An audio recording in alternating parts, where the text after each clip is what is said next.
अब ये टॉपिक है, इसे बहुत इंपॉर्टेंट टॉपिक है, ज्यादा में डीप इसमें कुछ नहीं। प्लेन होता क्या है एक्चुअली? प्लेन कोई सरफेस है, ये बोर्ड मेरा प्लेन है, ये सरफेस ऐसे कह सकते हैं कि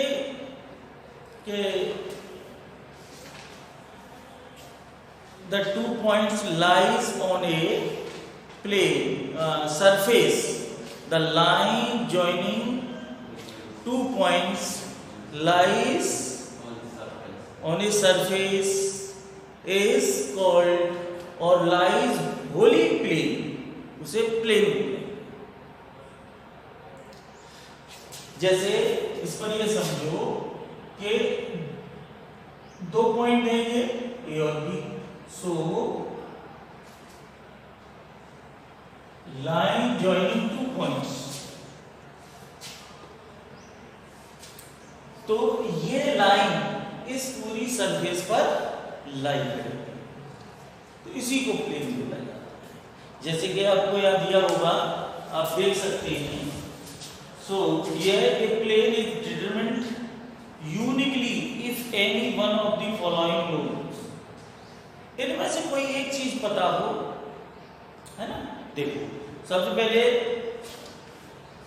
ये दिया हुआ है, the normal to the plane and its distance from the origin is given. Normal to the plane and its distance from the origin given, यानी equation of plane in normal form. एक दूसरा है, it passes through a point and is perpendicular to a given direction, और it passes through 3 given points, non collinear points. तो ये आपका plane है। तो how to find equation of plane, how to find equation of plane. देखो तो सबसे पहले यहां देखो, to find equation of plane, to find equation of plane which is at a distance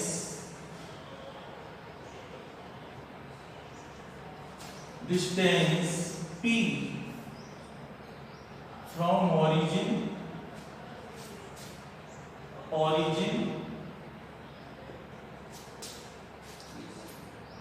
and normal to a vector, normal to a vector, इसको normal form बोलते हैं। जो पहला नॉर्मल, समझना जरा कि मान लीजिए ये कोई प्लेन है,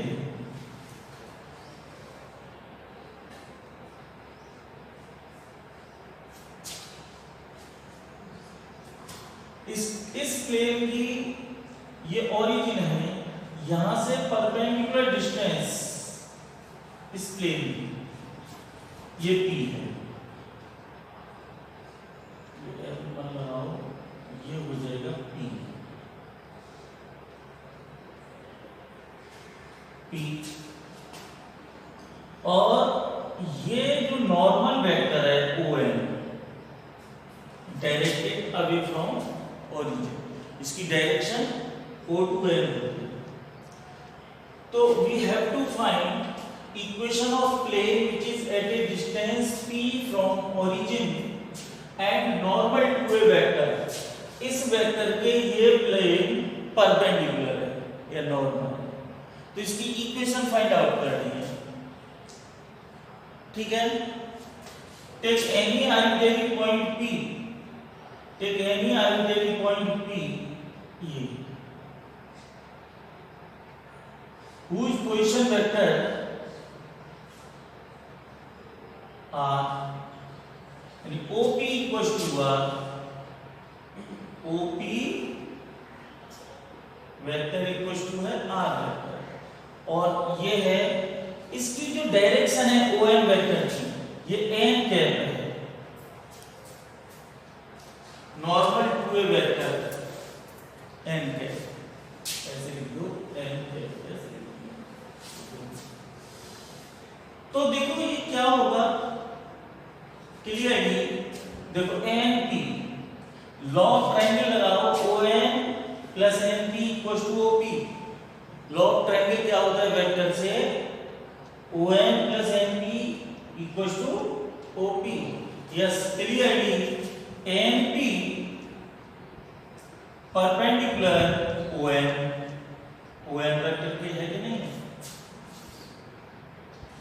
ये ON वेक्टर है और ये NP इस प्लेन में वेक्टर है। समझो, बहुत आसान चीज बता रहा हूं कि ये आपका फर्श एक प्लेन है ना, इसमें कोई भी चीज पड़ी हुई है, मान लीजिए ये मेरा मार्कर पड़ा हुआ है, यहां से लेके या ये समझ लो जैसे ये मार्कर इस प्लेन में रखा हुआ है ये, अब मैं इस प्लेन के परपेंडिकुलर हूं, तो इस वेक्टर के भी तो परपेंडिकुलर हूंगा, इस मार्कर के भी तो परपेंडिकुलर हूंगा कि नहीं हूंगा, सिंपल सी बात। तो कहीं भी कोई भी इस प्लेन में चीज है, अगर मैं इस प्लेन के परपेंडिकुलर हूं तो anything lies in this plane also perpendicular. कोई भी चीज है, चारपाई रखी है इसमें, तो भी अगर मैं परपेंडिकुलर हूं इस प्लेन के तो चारपाई के भी परपेंडिकुलर हूंगा, ठीक है ना। तो ये चीज है, तो NP perpendicular ON, that means क्या हो जाएगा, if two vectors are perpendicular then their dot product must be 0। क्या होता है, if A is perpendicular to B then A dot B equals to 0। तो यहाँ लिख दूंगा NP dot ON equals to 0। so NP को लिखेंगे क्या, वेक्टर जॉइनिंग टू पॉइंट्स, क्या होता है OP minus ON, position vector of terminal minus position vector of initial, OP minus ON। वैसे भी करो ना, मैं वेक्टर के हिसाब से करूं तो ये लॉ ऑफ ट्रायंगल क्या होगा, ON plus NP equal to इसका रिजल्टेंट OP। अगर NP निकालना है यहां से तो क्या हो जाएगा, OP माइनस ON, यही तो होगा। तो यही तो मैंने डायरेक्ट लिख दिया, ये मेमोराइज करा दिया आपको, आई चीज ये यहां से है, तो इक्वल टू सॉरी ये डॉट ON वेक्टर, ये डायरेक्शन है इसकी, और ON वेक्टर का ये मैग्नीट्यूड है, P क्या है, मैग्नीट्यूड। तो ON वेक्टर कितना होगा बताइए, ON वेक्टर होगा मैग्नीट्यूड एंड इट्स डायरेक्शन। तो ये ON वेक्टर हो गया, हो गया नहीं हो गया,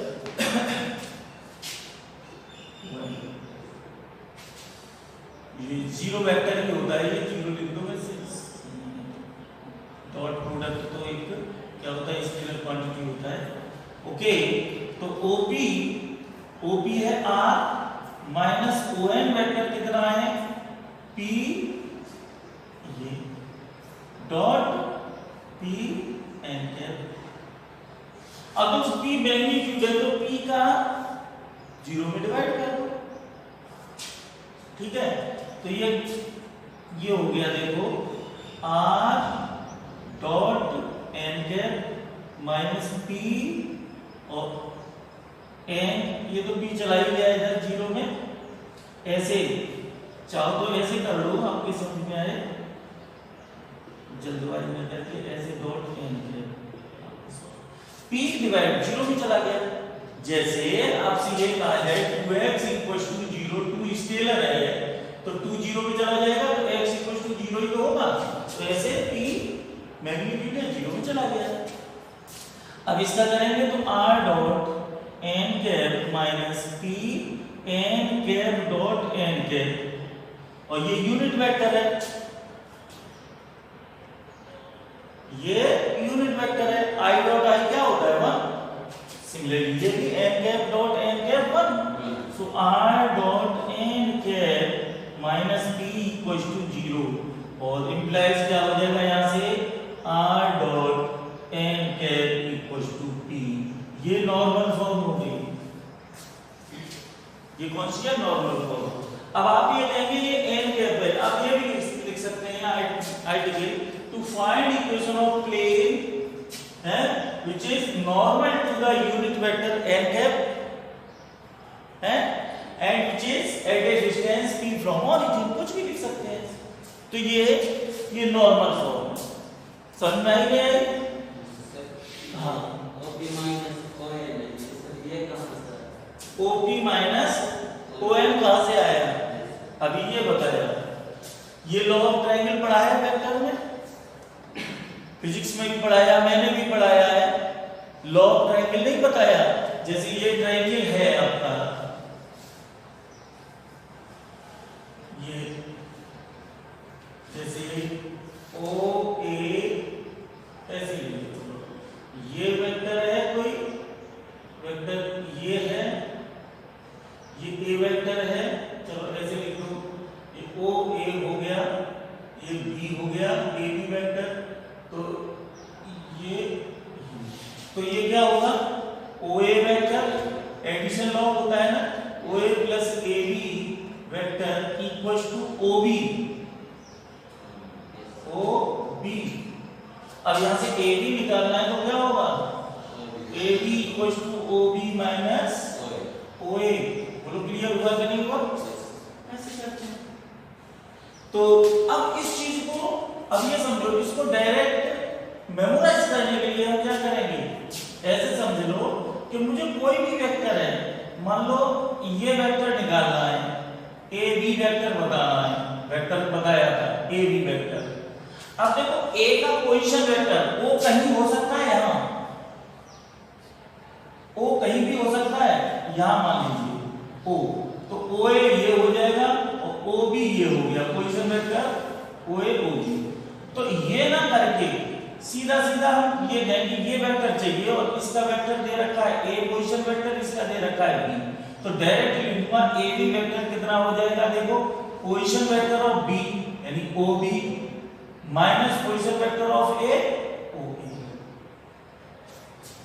OB माइनस OA। तो ये OB कितना है? पोजीशन वेक्टर ऑफ B है और position vector of A,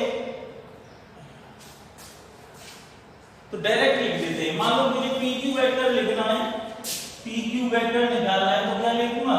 position vector of terminal OQ minus OP। आप सोच रहे होंगे O कहां से आ गया? O साइलेंट होता है, जैसे ये P है और ये Q पॉइंट है, इसका पोजीशन वेक्टर क्या होगा? Position vector with respect to origin होगा। ओरिजिन कहीं है, सपोज यहां है ओरिजिन, तो ये OP ये हो गया, और position vector of Q OQ ये हो गया, but we have to find PQ। तो लॉ ऑफ ट्रायंगल क्या होगा? OP plus PQ equals to OQ। तो PQ डायरेक्ट लिख दूंगा मैं, PQ equals to OQ minus OP यानी position vector of terminal minus position vector of initial point. समझ में आ गया? ऐसे करते हैं। तो ये आपकी क्या है? नॉर्मल फॉर्म, वेक्टर फॉर्म है ये, equation of plane vector form, जिसे नॉर्मल फॉर्म भी बोलते हैं। ठीक है ना? एक कागज देखो, चलो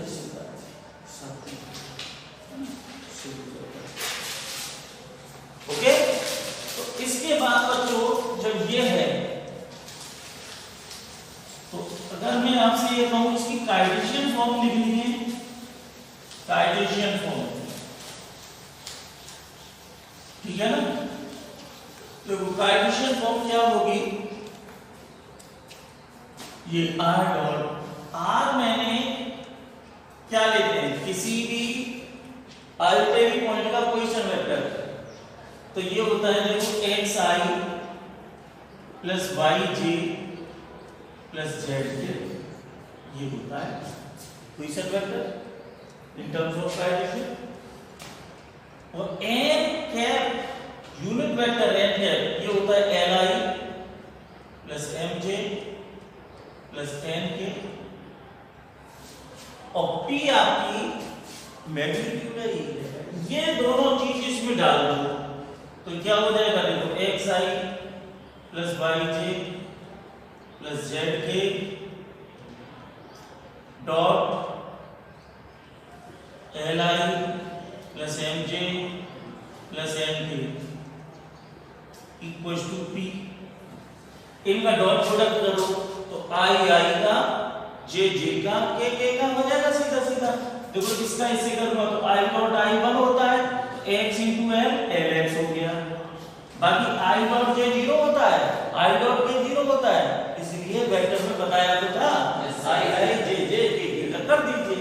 तो x l plus m y plus n z equal to p, ये कार्टेशियन फॉर्म हो गई, नॉर्मल फॉर्म नहीं है, इसे बोलेंगे Cartesian. Where L, M, N are DCs of normal to plane, normal to DCs direction cosine. Vector में नहीं पढ़ा है, आप वीडियो देखिए वेक्टर का जाकर, आपने यही तो प्रॉब्लम हुई है कि कुछ भी नहीं पढ़ा है। अब डायरेक्शन कोसाइंस डीसीज होते हैं, डायरेक्शन कोसाइन। कोई भी वेक्टर है, अब ऐसे नहीं चलेगा काम, तुमने इतनी लापरवाही की है। मान लो ये ओपी वेक्टर है, तो ये X Y Z, X axis से ओपी वेक्टर क्या एंगल बना रहा है अल्फा, वाई से बीटा और जेड से गामा, तो इनके कोसाइन ही डायरेक्शन कोसाइन होते हैं। अल्फा का कोसाइन तो ये cos अल्फा हो गया, इसे एल बोलते हैं, ये cos बीटा हो गया, इसे m बोलते हैं, और ये गामा हो गया cos गामा, इसे n बोलते हैं। इनको डायरेक्शन कोसाइन बोलते हैं। Alpha beta gamma are called direction angles, alpha beta are direction angle, और cosine of these angle, cosine of these angles are called direction cosine. l होता है direction cosine along x axis, m होता है direction cosine along y axis, n होता है direction cosine along z axis। और इनमें एक रिलेशन और बताया था, l square plus m square plus n square equal to 1। तो ये वेक्टर का वीडियो जाकर के देखें, और 3D में भी बताया है ये मैंने, सब कुछ स्टार्टिंग में देख लेना चाहिए। तो ये हो गया। इसके बाद बच्चों मैं एक और आइटम लेता हूं, equation of plane, to find equation of plane passing through a point and normal to a vector whose direction ratios are a b c, यानी को to find equation of plane passes through, which passes through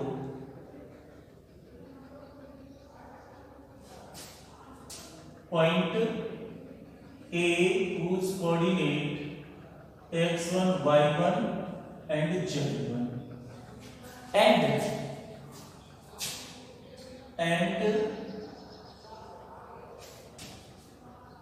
having drs of normal to plane and having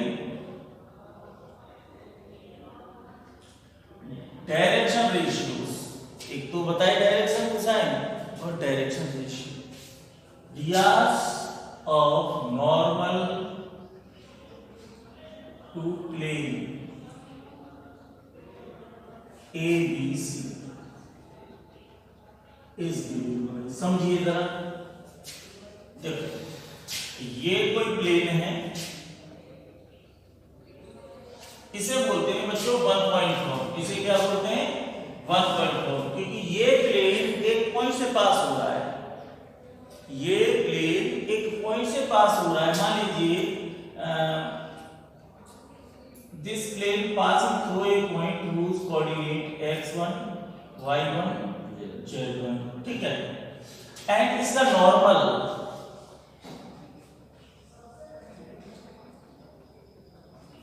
normal, ये normal हो गया, इसे normal बोलेंगे। Normal means perpendicular, इस plane के perpendicular जो भी लाइन है, मैं इस प्लेन के परपेंडिकुलर हूं, ये बेंच रखी हुई है इस प्लेन के परपेंडिकुलर है, तो इसके डायरेक्शन रेशियो, डायरेक्शन रेशियो क्या होते हैं? which are proportional to direction cosine. Any three numbers which are proportional to direction cosines are called direction ratio, जिन्हें ABC से डिनोट करते हैं। अब take any arbitrary point P whose coordinate x, y, z है ना। तो देखिए, अब अभी मैंने बताया कि AP जो लाइन सेगमेंट है, clearly AP is perpendicular to इसे नॉर्मल, AP इसके परपेंडिकुलर है ना, इसे क्या कहते हैं? Normal n। AP इस n के जो नॉर्मल है इसके परपेंडिकुलर है कि नहीं? तो जब दो लाइन परपेंडिकुलर होती हैं तो उनके डायरेक्शन रेशियो में रिलेशन क्या होता है बच्चों? बताओ भाई, पढ़ नहीं रहे हो आप लोगों के लिए बड़ा मुश्किल हो जाएगा। If two lines are perpendicular then what is relation between their direction ratios or direction cosines? Their product must be 0. or if two lines are parallel, देखो if L1 perpendicular L2, two lines are perpendicular और drs of L1 क्या है? A1 B1 C1 और drs of इसके हैं A2 B2 C2। Please ध्यान देना, और ये परपेंडिकुलर है तो रिलेशन क्या होगा? A1 A2 plus B1 B2 plus C1 C2 equals to 0 and L1 parallel L2 then their direction ratios are proportional, A1 upon A2 equals to B1 upon B2 equals to C1 upon C2। ये होता है, याद रखना ये। अब ये दोनों line perpendicular है कि नहीं है, तो क्या रिलेशन होगा? देखो इस नॉर्मल के डायरेक्शन रेशियो क्या है? ABC है कि नहीं, और इस AP के डायरेक्शन रेशियो क्या होंगे? तो मैंने बताया था वीडियो में पढ़ना, direction ratio of A line segment joining two point, direction ratios DRs of A line segment joining two point. अब बार-बार मैं बताऊं तो बड़ा मुश्किल हो जाएगा। मान लो ये AB है, इसके x1 y1 z1 कोऑर्डिनेट है, इसके x2 y2 z2। ठीक है बच्चों, देख लेना ये खत्म ना हो जाए, टाइम आउट हो जाता है, ध्यान रखना। हाँ बता दे। ओके, तो इसके DRs क्या होंगे? DRs ऑफ AB तो क्या होगा? अगला माइनस पिछला, ऐसे x2 माइनस x1 अब कॉमा बिल्कुल ऐसे ही z2 माइनस z1। ओके, ये हो गए। ऐसे ही यहां देखो, ये क्या है? AB के करने तो x2 minus x1 y2 minus y1। So DRs of AB क्या हो जाएंगे? x minus x1 y minus y1 and z minus z1। ये हो गए। और DRs ऑफ नॉर्मल यानी कि n which is A B and C। अब ये परपेंडिकुलर है तो क्या हो गया? that means क्या हो गया? A into x minus x1 plus B into y minus y1 plus C into z minus z1 equals to 0। This is equation of plane passing through a point। Please ध्यान देना यहाँ पर, equation of plane passing through a point whose coordinate उस coordinate passing point के coordinate क्या है? Article में लिखा है, फिगर में लिखा है, बताओ ना। ये प्लेन मेरा किस पॉइंट से पास हो रहा है जिसके कोऑर्डिनेट क्या है? x1 y1 z1, इससे तो पास हो रहा है। ये तो आर्बिट्रेरी पॉइंट था, है ना। तो ये पासिंग पॉइंट के कोऑर्डिनेट है x1 y1 z1, तो x माइनस x1। और नॉर्मल के डायरेक्शन रेशियोज हैं ये a b c, तो a into x minus x1 plus b into y minus y1 plus c into z minus z1 equals to 0। This is 1.4, बहुत important. अगर बच्चे के ये समझ में आ गई, है ना, 3D में बिल्कुल नहीं रुकेगा। 1.4 में कार्टेशियन फॉर्म है। ये क्या है? Cartesian form. वेक्टर नहीं बताना, परेशान मत। कार्टेशियन फॉर्म, ठीक है ना। तो ये फॉर्मूला सबको याद होना चाहिए और पहला याद होना चाहिए, ठीक है ना। तो अब देखो,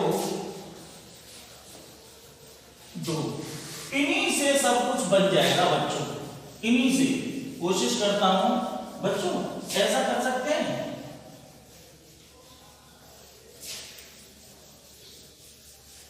तो 1 घंटे की क्लास लेंगे, फिर और बता देंगे, तो ठीक है। जो नहीं आया उनका लॉस रहेगा। ओके, अब मैं बता रहा हूं इक्वेशन ऑफ प्लेन। इसी फॉर्मूले से ढेर सारे बन जाएंगे इसमें आर्टिकलों में। मैं equation of plane intercept form बता दूंगा। क्या बता दूं? Intercept. Equation of plane in intercept form. Intercept form. इसे बताने से पहले ये बता दूं, एवरी 5 डिग्री इक्वेशन, है ना, 5 degree equation, 5 degree equation ax plus by plus cz plus d equals to 0 represent equation of plane. ax plus by plus cz plus d represent equation of plane. ध्यान से समझना। अब मुझे ये बताना है कि ये जो इक्वेशन है, कोई भी फर्स्ट डिग्री की इक्वेशन, वो इक्वेशन ऑफ प्लेन शो करती है। जैसे वहां बताया था 11th में कि every first degree equation in two unknowns ax plus by plus c equals to 0 represent equation of line. यहां होगी every first degree equation in 3 unknowns represent equation of plane. तो देखो, सबसे पहले ऐसा करिए, इसमें कांस्टेंट टर्म है ना, ये d, ट्रांसफर कर दो ax प्लस by। इस इक्वेशन को माइनस, इस इक्वेशन को, इसको अगर मैं इस फॉर्म में लिख दूं, nx plus my plus nz equals to p, then you can say easily this is equation of plane. और इसको मैं लिख दूं इस फॉर्म में, तो कह दूंगा कि ये भी इक्वेशन ऑफ प्लेन हो गई। फिर तो टारगेट समझे? इक्वेशन ऑफ प्लेन अभी पढ़ी है आपने ये, और इसको मैं इसी फॉर्मेट पर लिख दूं तो कह दूंगा कि ये इक्वेशन ऑफ प्लेन है, ठीक है ना। तो माइनस है, देखो यहां पॉजिटिव है, माइनस है तो और मल्टीप्लाई कर दो, तो minus ax plus minus by plus minus cz equals to d, ठीक है। अब इसमें dividing through out by root a square plus b square plus c square divide करो, तो minus a upon root a square plus b square plus c square x minus b upon root a square plus b square plus c square y minus c upon root a square plus b square plus c square z equals to d upon a square plus b square plus c square. अब clearly as you know, अगर देखो मैंने बताया था पहले straight line में, किसी भी लाइन के डियाक्स abc हैं, ध्यान से समझना, वेक्टर में ही बताया किसी भी लाइन के ds ABC हैं और मुझे इन्हें कन्वर्ट करना है डायरेक्शन कोसाइन में, ये है ds और DCs बनाना है तो कैसे बनाऊंगा, फर्स्ट अपॉन स्क्वायर रूट इनके स्क्वायर का सम,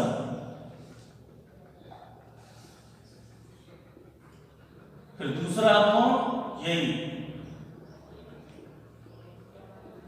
और c अपॉन स्क्वायर रूट। अब देखो ये आपका n हो जाता है, ये n हो जाता है, ये n हो जाता है, ये DC हो, ये ds थे, ये DCs। तो अब ये देखो ये प्लस माइनस भी हो सकते हैं, ये माइनस में पॉइंट है तो ये माइनस नहीं हो जाएगा, तो ये तो आपका n हो गया, ये n, ये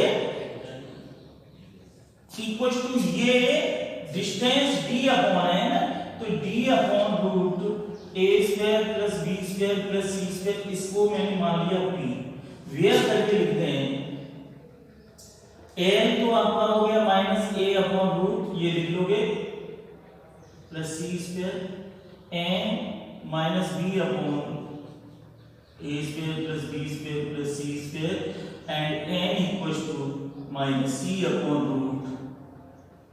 और बताओ इसमें p में what is p? p is the perpendicular distance from origin, तो ये परपेंडिकुलर डिस्टेंस फ्रॉम ओरिजिन हो गई, तो p आपका क्या हो गया, d upon root a square plus b square plus c square, this is perpendicular distance from origin.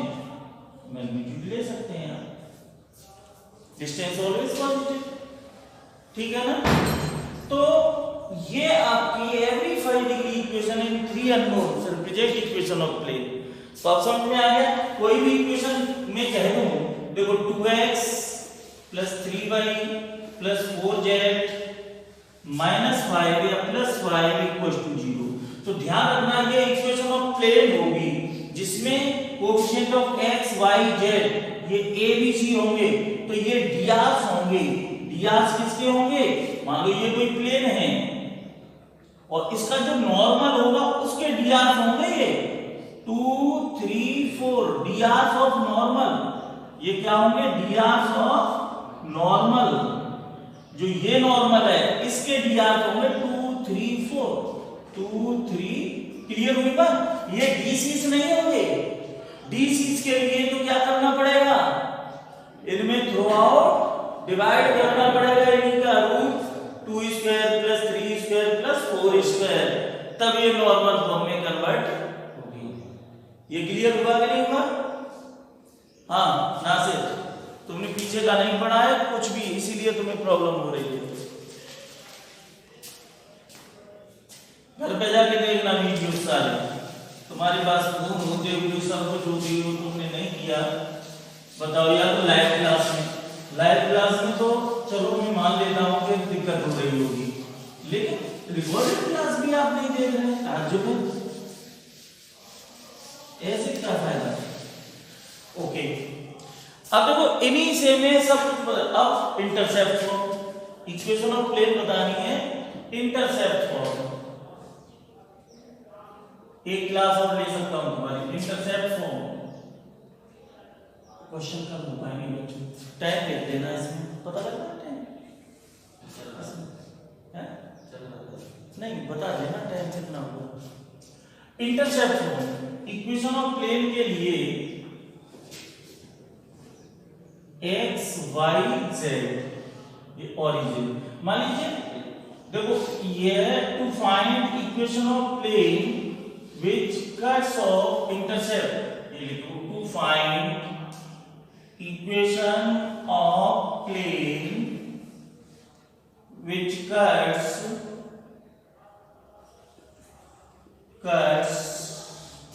intercept A B C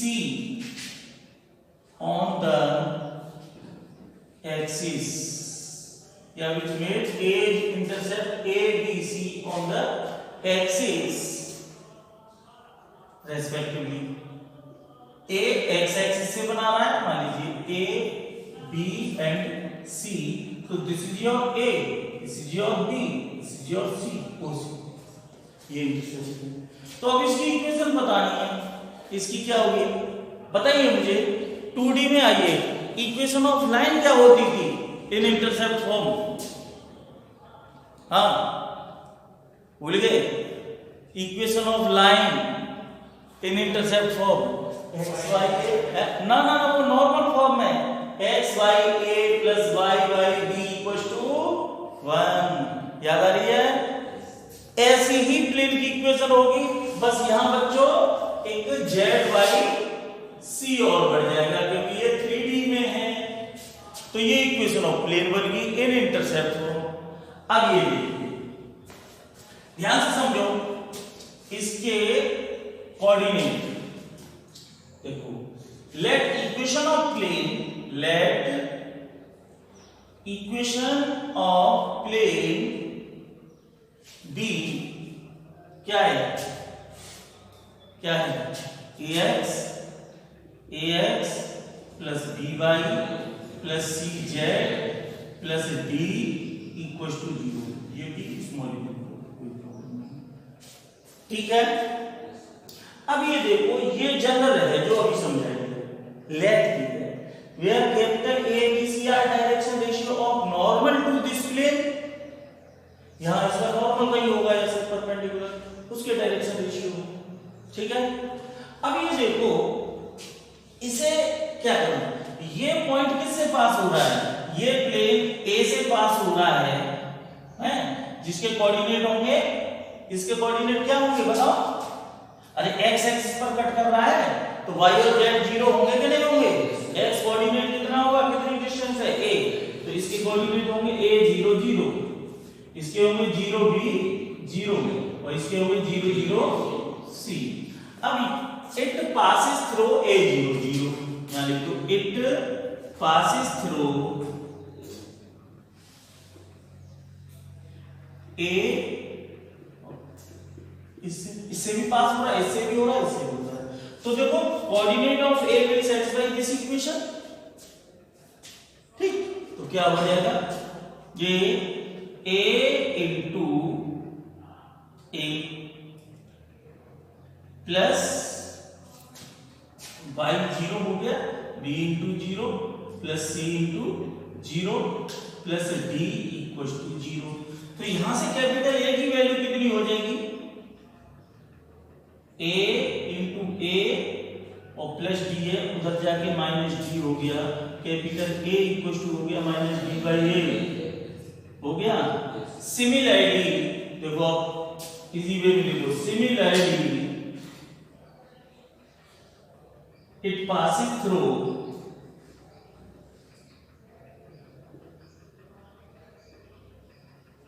b 0 b 0। अगर 0 b 0 डालूंगा तो कैपिटल B की वैल्यू आएगी, बाकी तो 0 हो जाएंगे। तो क्या हो जाएगा? Capital B equal to minus D by B. तो सिमिलरली लिखो ना, तो कैपिटल B इक्वल टू हो जाएगा minus D by B and capital C equal to हो जाएगा माइनस डी बाई सी। ये तीनों वैल्यूज उठा करके 1 में पुट कर दो, putting these values in 1। So putting these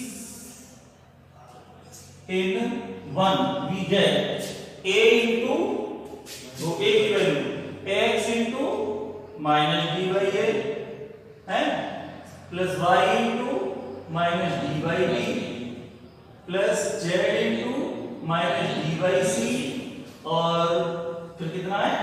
plus d equals to 0। Okay, अब क्या करो? माइनस डी कॉमन ले लो, माइनस डी कॉमन ले लो। चलो डी को इधर ट्रांसफर कर दो और माइनस डी यहां से कॉमन ले लो ऐसे। तो क्या हो जाएगा? देखो, x upon a plus y upon b plus z upon c, और ये डी को माइनस ए कर दिया। ठीक है ना, माइनस डी से डिवाइड कर दो तो क्या हो गया? X Y a plus y Y b plus z by c equal to 1। This is equation of plane in intercept form, where A, B, C are direction ratio of normal. Sorry. A, B, C are intercept on the rectangular axis. A क्या है? X intercept, B क्या है? Y intercept, C क्या है? Z intercept. Okay, ये आपकी intercept form होगी। और थर्ड पॉइंट है equation of plane passing through 3 point. Equation of plane passing through 3 point, ये मैं क्वेश्चन में बताऊंगा। ये क्वेश्चन में